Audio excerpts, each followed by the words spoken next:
शासनाच्या मूलभूत सुखसुविधापासून एकतपूर ग्रामस्थ वंचित असल्यामुळे त्यांनी जन आक्रोश त्या ठिकाणी निर्माण झाला। त्या संदर्भात ग्रामस्थ व घोटुगडे बंधू यांनी व्यक्त केलेली प्रतिक्रिया पाहूया सविस्तर। नमस्कार। आज मौजे एकतपूर या गावामध्ये येण्याचं कारण की एकतपूर मधील आज काही लोक इथं आलेले नाहीत, पण पडद्याच्या पाठीमागं माझ्या ऑफिसमध्ये जवळजवळ एकतपूरमध्ये 150 ते 200 लोक त्या ठिकाणी आलेले आहेत। एकतपूरमध्ये चाललेला सरपंच आणि ग्रामसेवक, त्या ग्रामसेवकाचं नाव काय आहे?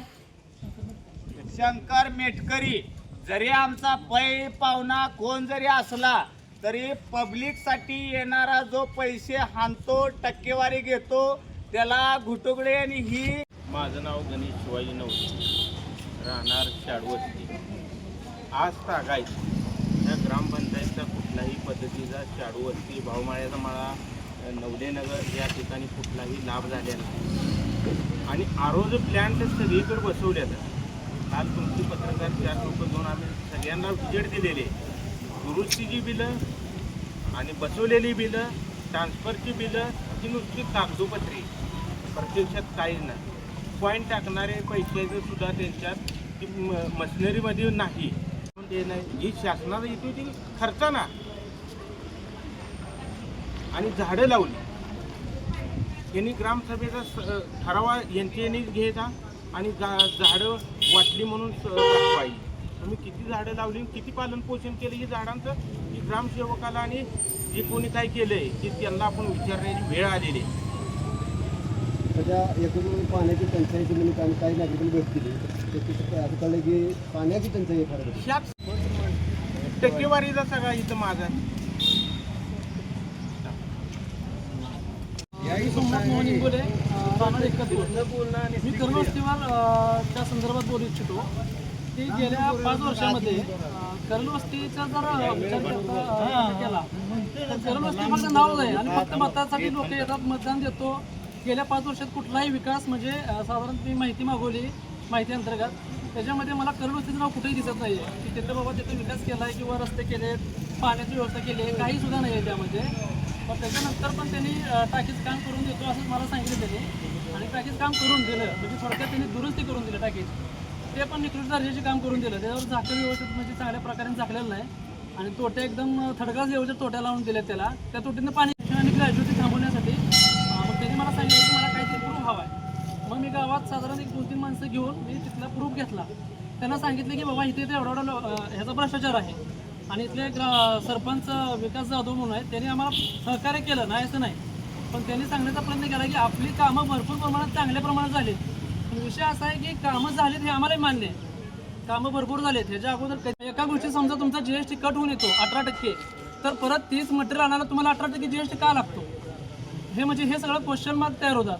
त्याच्यानंतर परत ग्रामसेवकचं काय तर 1-2% आहे, इंजिनियरचं 1-2% आहे। इंजिनियर म्हणजे महाजन साहेब तुम्हाला सुद्धा मी सांगू इच्छितो की तुमच्याकडे मी जेव्हा भेटायला आलो 2 वेळा आलो, तुमच्या लोकांनी मला भेटायला दिलेलं नाही।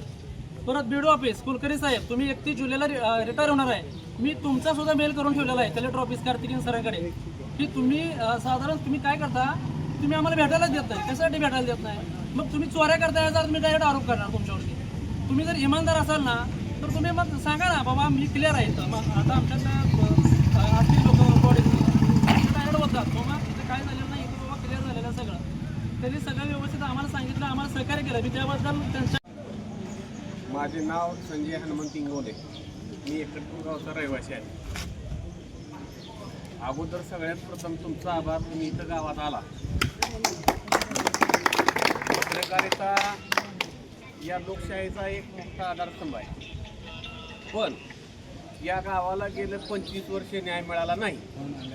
माझ्या वडिलांचं वय 85 आहे, त्यांनी झटून या गावासाठी केलेलं हायकोर्टापर्यंत गेलं, परंतु त्याची दखल घेतली नाही।